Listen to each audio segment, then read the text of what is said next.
baru datang nih. Oke, Dek, ambekan Dek, ambekan. Ambil ambekan, aku opening dulu. Oke, teman-teman, halo. Selamat datang di channel kita. Nama channelnya Mulai Sekarang. Jadi kenapa sih harus mulai sekarang? Karena kalau kita tidak memulainya sekarang, terkadang banyak hal-hal yang membuat diri kita itu semakin tertunda. Dan ketika udah tertunda, otomatis kita bakal capek. Habis bakal capek, kita nggak ngapa-ngapain. Ya udah, Situ mati mati. Oke, di dalam penyesalan. mati dalam penyesalan. Nah, ngomongin tentang mulai sekarang nih Mas Ijal. Kita sudah ada di Gunung Andong 1692. Di mana Mas Ijal saat ini mungkin apa ya, bisa dibilang Pertama kali pertama kali ya. Apa sih yang dirasain ketika Mas Ijal harus menuntut dirinya untuk memulai dari sekarang, menuntut dirinya untuk, ya bukan menuntut sih sebenarnya, kayak mencoba untuk beradaptasi dengan rintangan-rintangan yang ada tadi? sebenarnya lebih ke aku mau nyoba hal baru. Ya kembali lagi dengan apa yang kita mulai. Mulai sekarang tuh salah satu hal yang harus kita lakukan, melawan kegiatan-kegiatan prokrastinasi gitu. Prokrastinasi ya? Prokrastinasi, Iya. salah. Iya enggak sih, bener bener itu procrastination ya? Iya, gitu, menunda-nunda ya? Karena ya sebenarnya banyak hal yang kemarin-kemarin tak rasa banyak tak tunda gitu. Jadi dari diriku sendiri kayak nunda ini nunda itu akhirnya nggak ada yang kelakon gitu. Hmm. Jadi ya udah mulai aja sekarang. Walaupun dengan ya outfit seadanya, Lalu selesai. sepatu kets, device seadanya, ya usernya setelan hardcore nggak masalah. Yang penting mulai aja tuh. Mulai dari sekarang. Mulai dari sekarang. Cuman terkadang ini, teman-teman di luar sana mungkin juga pernah ya, ngerasain susahnya untuk memulai dari sekarang, mulai saat bikin juga itu kan merupakan suatu adaptasi yang cukup susah lah ya. Begitu pula kita juga pernah mungkin merasakan itu. Nah, banyak stigma di luar sana bahwa ketika kita ingin melakukan sesuatu, mulai dari sekarang itu kan mulai, apa ya, mulai dari sekarang itu adalah hal yang berat ya. Jadi gitu kan, bisa dikatakan seperti itu ya, hal yang berat. Nah, setuju nggak dengan stigma kalau, ya kita mulai sekarang tapi sedikit-sedikit lah gitu, Iya. gitu. Ya semua hal yang kita lakukan tuh ya sebenarnya berjalan aja sih. Nggak ada, kalau udah matoknya ke hasil ya akhirnya poin utamanya tuh hasil gitu loh. Hmm, Padahal bagian dari proses yang mahal itu kan prosesnya gitu ya. iya betul. Nah, sebenarnya teman-teman semua itu mesti punya keinginan, tapi cuma satu hal yang teman-teman nggak berani itu ya memulai, karena mungkin kurang dari lingkungannya, kurang supportnya. Tapi menurutku ya mulai aja dulu dari diri sendiri, nggak usah takut gimana-gimana ya. Mau ngonten ngonten, mau ngelakuin apapun nih nggak harus ngonten. Kayak kenal sama dirinya butuhnya apa, misalkan kegemukan pengen diet, kadang-kadang banyak yang mudah gitu. Iya. Undangnya udah besok aku mau diet, besok mau diet ya. Mulainya kayak kayak mulainya harus ketika diet tuh harus ke gym, padahal bisa di rumah. Apa kayak push up dulu. Sesederhana jalan aja ya, Iya, itu kan jalan jalan tuh aja udah itu usah terlalu ngoyo-ngoyo. Wah kita harus gini-gini. Kadang-kadang pikiran kita aja yang jauh, akhirnya hal itu yang membuat kita nggak berani memulai. nah itu. Kalau Revan sendiri gimana? Ya kalau aku terkait dengan, Bro Revan. oh iya, dengan Bro Revan ya. Oke, nama saya Bro Revan kebetulan.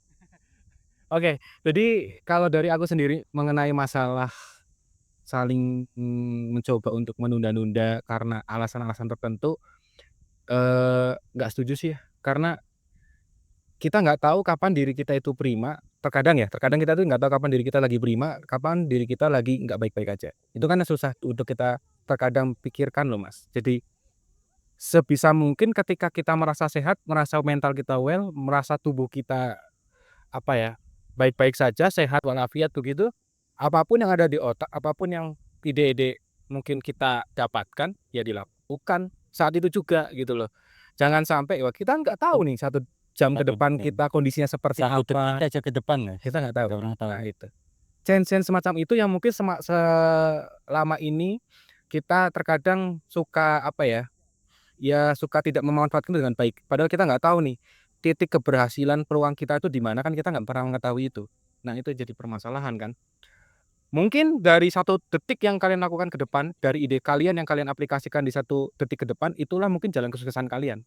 Tapi karena mungkin kita nggak memulai satu juga, peluang untuk sukses hilang. Nah, itu tuh yang jadi bahan apa ya, pertimbangan sih kalau untuk memulai sekarang juga sih, kayak gitu. Nah, Suksesnya sendiri sih relatif ya, ya tergantung teman-teman. tergantung Cuma iya, poin utamanya bahwa apa yang udah kita pikirin, yang ada di kepala kita, ada ide apapun yang mau kita lakukan terhadap diri kita, ya udah mulai aja sekarang. Dari hal kecil aja, sesimpel kamu pengen kamarmu bersih, nggak usah langsung bersihin satu kamar. Mulai aja dulu dari kasurmu, spraynya di setiap pagi dibenerin, dibersihin. Sebenarnya hal-hal kecil yang kita lakukan konsisten tuh sebenarnya hasilnya buat ke depan gitu. hasilnya buat ke depan ya. Aku kebanyakan sebenarnya ya. Iya, enggak sih, Soalnya enggak masalah lah, namanya baru Pak, iya namanya juga berbicara gitu, terkadang memang ya butuh jam terbang dan proses lah ya. Nah, benar sih, aku setuju banget dengan apa yang tadi dibilang itu, kayak ketika kita pengen membersihkan kamar lah taruhlah, bersihkanlah dulu dari, yang memang kamu mau, misal taruhlah kasurnya dulu, terlepas nanti meja belajar atau apapun masih berantakan ya, yang penting mulai dari hal kecilnya itu dulu. Yang penting sekarang nih kita lakukan, kita sadar kamar ini kotor, ya udah kita langsung coba untuk apa ya, bersihkan gitu, coba untuk bereskan gitu kan. Nah, mungkin yang kedua ini juga terkait dengan ini Mas Ijal. Mas Ijal setuju apa enggak nanti bisa berkomentar tuh. Terkait dengan, masalah manajemen ego kita juga. Terkadang nih, kita udah punya ide nih, ide. Mau itu ide kita yang bersifatnya project kecil atau mega project atau apapun itu, terkadang kita suka tidak melihat dan menganalisa kira-kira peluang-peluang yang bakal terjadi itu apa dan lain sehingga kita cuman berorientasi pada hasil. Oh iya, ini mega project kalau misalnya nanti bisa jadi dampaknya bakal seperti ini seperti ini seperti ini. Jadi di awal kita udah start-nya dengan mindsetnya udah hasil. udah hasil. Otomatis kan apapun yang terjadi, ya kita juga manusia biasa yang punya kapasitas untuk istirahat, punya kapasitas untuk rehat sejenak, jadi kita nggak mempertimbangkan itu. Itu dampaknya kalau menurut aku itu ke konsistensinya kita nanti ke depan. Independensi, iya. Kalau menurut Mas Rizal gimana? Tapi sebenarnya kalau dari aku sih menanggapinya kayak hidup tuh sebenarnya pilihan. Kita mau milih kayak gimana itu terserah kita. Cuma sebenarnya yang diharapkan siapa ya? Kenapa? Sebenarnya hidup itu kayak isinya berjalan doang gitu. Sebenarnya tujuan kita tuh sama. Tujuannya yuk kematian. Tujuannya kemudian. Mau sejauh apapun ya, ibaratkan deh kita sekarang punya mimpi mau dapat 1 miliar guys.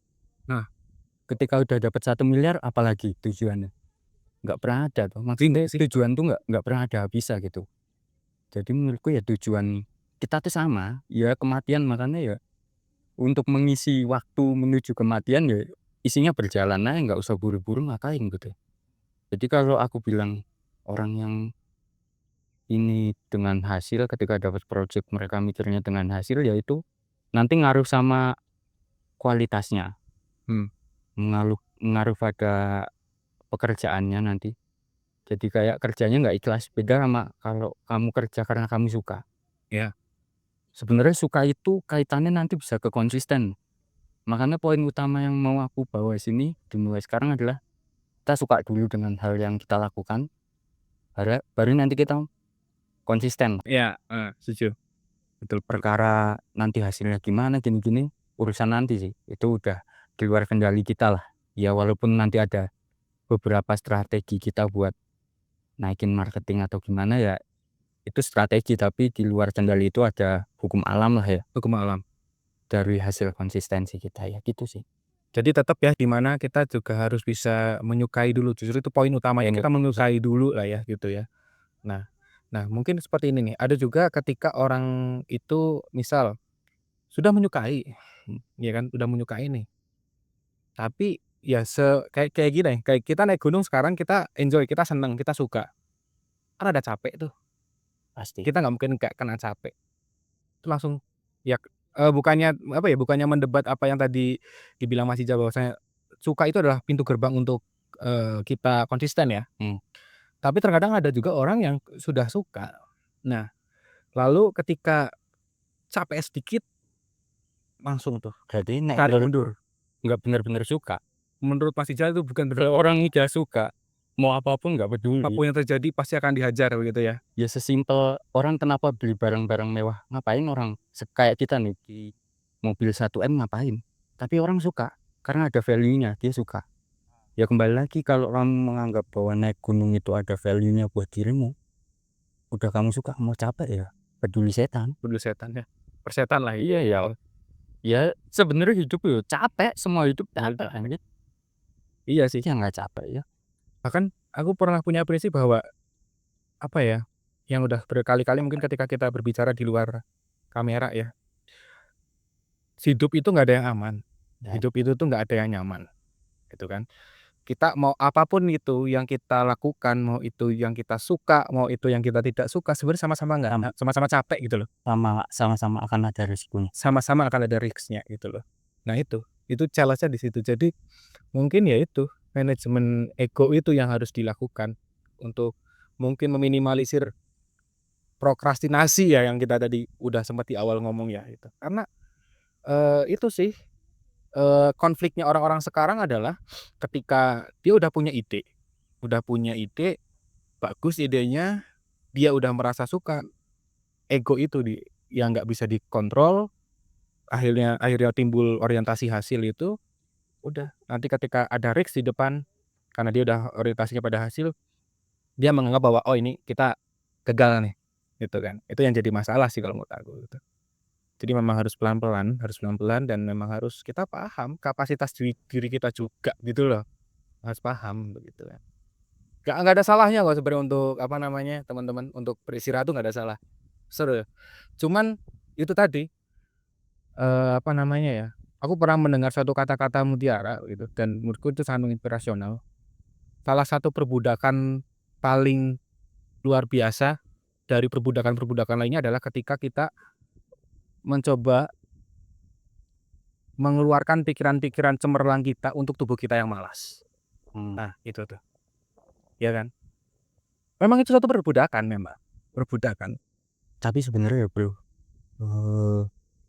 musuh terbesar kita ya diri kita sendiri loh. Diri kita sendiri. Ya itu, Ngatain betul. orang lain, kadang-kadang kita mau mulai apa-apa takut dikomen orang. Padahal ya mungkin pertama kita dikomen mesti dicicir, kedua ketiga kali orang nggak peduli ya. Orang nggak peduli. Heeh. Nanti orang baru ketika kita naik baru mereka peduli. Ya, Anjing, mereka startnya sama tapi kok bisa udah sampai ke situ gitu. betul. Kita hadir dari start yang sama kok mereka udah sampai situ. Ya itulah buah dari konsistensi. Dan bahkan ketika yang tadi yang aku udah bilang tadi, kata-kata mutiara itu pun sebenarnya ada maknanya bahwa perbudakan, ya ini perbudakan ini siapa yang dibudaki? Apakah ada yang menyuruh untuk memperbudak? Sebenarnya enggak, kan diri kita sendiri yang merasa terbudakan kan. Ya enggak? Iya. Ya gitu kan. Kalau kita merasa diri kita bukan budak, at least kita lepas dari semua itu menurutku. Sesimpel itulah, as simple as that kalau aku bilang itu. Cuman itulah penyesuaian zaman saat ini ya, di mana mungkin Gen Z, sebenarnya Gen Z tuh, nah nih kita mau bisa nyalain Gen Z. nggak bisa. Aku mau memberikan satu apresiat yang luar biasa tuh Gen Z loh malah. Gen Z itu sebenarnya inovasinya tuh luar biasa loh. Oh. Banyak banget inovasinya Gen Z. Cemerlang. Tantangannya cuma satu. Itu tadi, yang udah kita ngomongin tadi. Dah, coba di situ. Makanya ketika Gen Z mungkin bisa berhasil mengoptimalkan minat, mengoptimalkan bakat, mengoptimalkan idenya, semua generasi-generasi yang sudah ada mungkin bisa terlampaui karena Gen Z udah kurang apa sih dimudahkannya dengan teknologi yang ada sekarang. Ya kan? Mengakses informasi dengan sangat mudahnya, semudah itu. Yes. Kita sebenarnya udah dikasih banyak kemudahan lah gitu. Gitu. Aku pernah sih ada satu kata-kata dari dulu mentorku untuk mulai bisnis lah.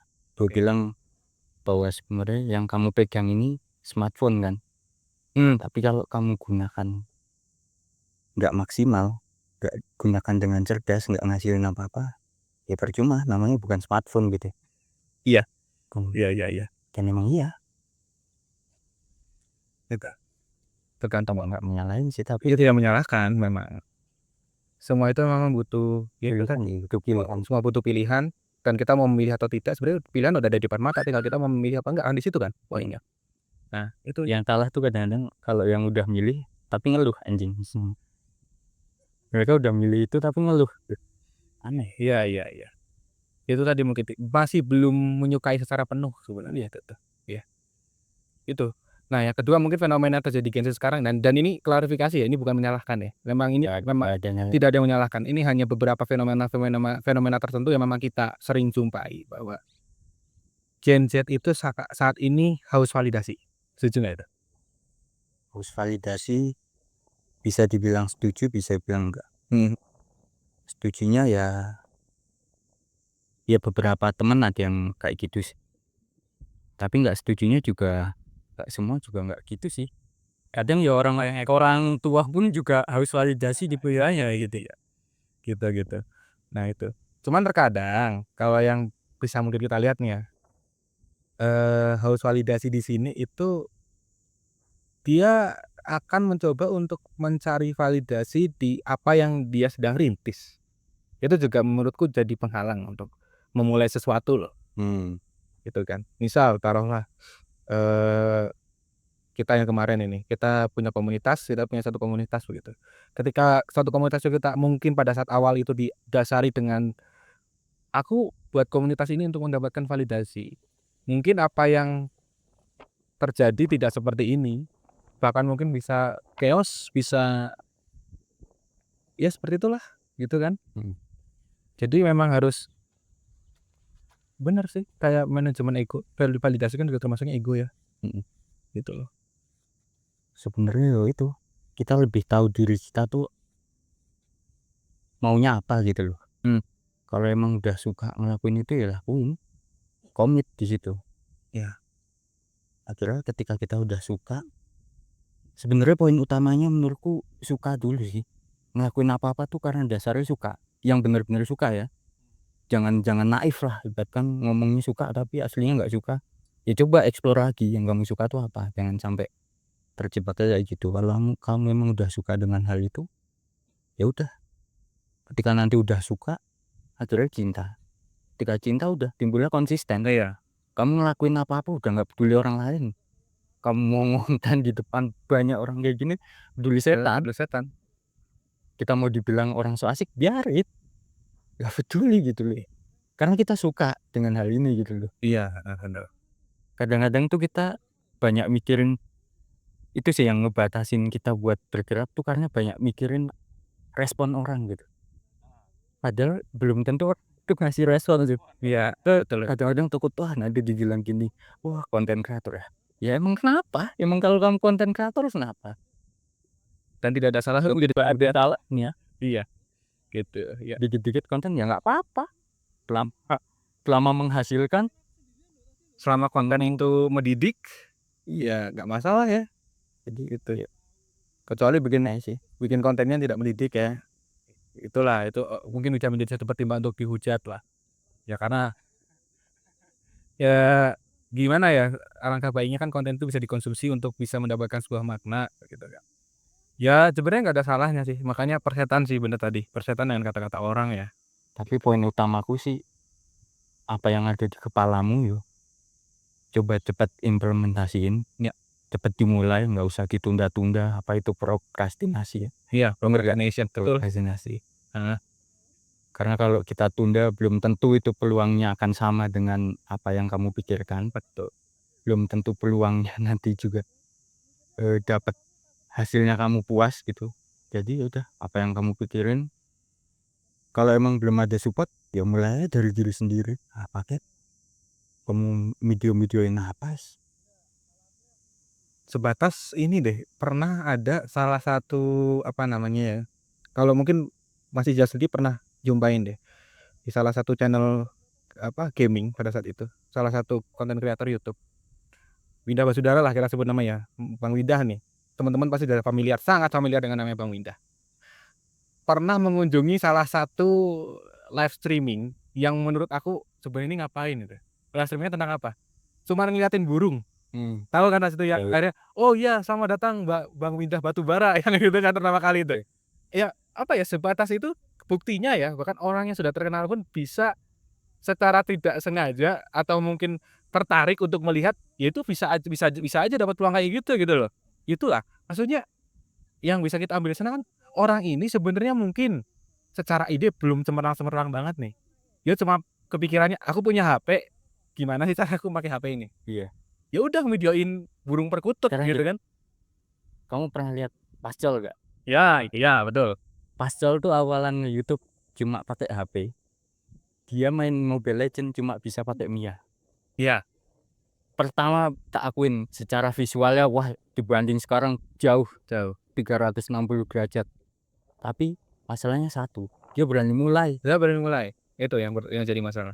Masalah yang jadi titiknya. Nggak peduli orang mau ngomen apa. Dan sekarang hasilnya apa? Pascol. Itu sih yang kita angkat, kenapa kita bikin platform ini mulai sekarang ya. Iya. Ayo mulai aja dari Mulai sekarang. Gak usah ditunda-tunda. Nggak usah mikir nanti hasilnya jelek, gear kita kayak gimana. Lah ini ngerekam audio pakai HP. audio pakai HP. Ini Pakai kalian lihat ini pakai HP. Android, Android. iPhone. Nah, ya gitulah. Ya terserah kalian mau menghujat. Wah ini konten kreator tidak niat dengan device adanya. Memang kami hanya gitu loh. Ya seperti Satu, kita berani mulai. kita berani memulai Itu aja. gitu. Dan kita percaya gitu loh. Apa yang bakal mungkin kita dapatkan nanti sesuai dengan apa yang kita usahakan. Begitu masih jalan. Ya. Tapi aku percaya sih, trust the friend. Percaya dengan teman, Percaya dengan teman, percaya dengan proses. percaya dengan proses, percaya dengan teman. Yakinlah, maksudnya kadang-kadang kita tuh sering gesekan di ego gitu loh. Temen kita kayaknya kurang gini, menurutku kan itu bisa diurunding, bisa dimusyawarahin gimana. Tapi satu hal, kamu memberikan ruang kepada temenmu buat dia bisa mengimplementasikan apa yang pengen dia lakuin gitu. Iya. Salah satunya dengan percaya. Misalkan dengan video ini aku percayain Revan yang ngedit, ya itu salah satu hal yang aku percaya kok Revan bisa ini. Walaupun nanti mesti ada nanti koreksi ketidakcocokan gitu ya. Ya koreksi dikit lah, kayak harus gini-gini, cuma ya yakin lah temen. Iya gitu. Jadi memang support. Jadi yang kita udah bahas adalah support. Tapi support sih nomor ya kita sekian. nggak semua orang bisa dapat support. Bisa dapat support ya. Menurutku itu privilege ya. Privilege.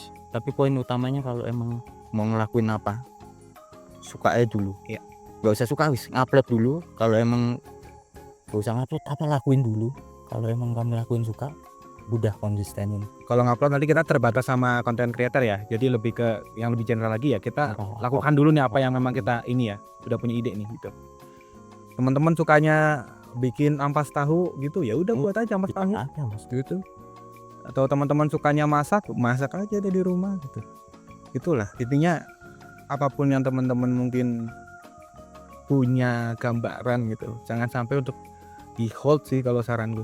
Ini mungkin aku juga udah beberapa kali ngomong ini di radio dan lain-lain ya, bahwa itu sebenarnya tidak ada istilah quarter life crisis, nggak ada istilah krisis identity dan lain-lain, sebenarnya nggak ada. Cuman kita aja terkadang yang mungkin ragu untuk memulai aja gitu. Dan aku percaya sih teman-teman semua yang mungkin menyaksikan ini, teman-teman semua punya minat sebenarnya. Teman-teman semua tuh punya identitas, punya keunikannya masing-masing. Masih keunikan di sini dalam arti kata konteksnya adalah minat lah ya gitu. Punya minatnya masing-masing gitu. Cukup lakukan, just do it, dan loyal to what matters sih. Kamu harus loyal apa yang penting gitu loh. Loyal kepada satu hal yang penting. Kalau dari aku gitu. Sama satu hal sih yang ini adalah lakuin aja dulu. Mulai, nggak usah ditunda-tunda. Terus yang kedua ya suka. Akhirnya dari suka timbul konsisten. Kalau udah konsisten ya percaya proses aja. Percaya proses. Gitu. Nanti berjalannya waktu kamu tahu patternnya harus gini ya. Itu kan namanya dari pengalaman. Iya. Kalau kamu nggak memulai, gimana kamu dapat pengalaman gitu ya teman. Iya.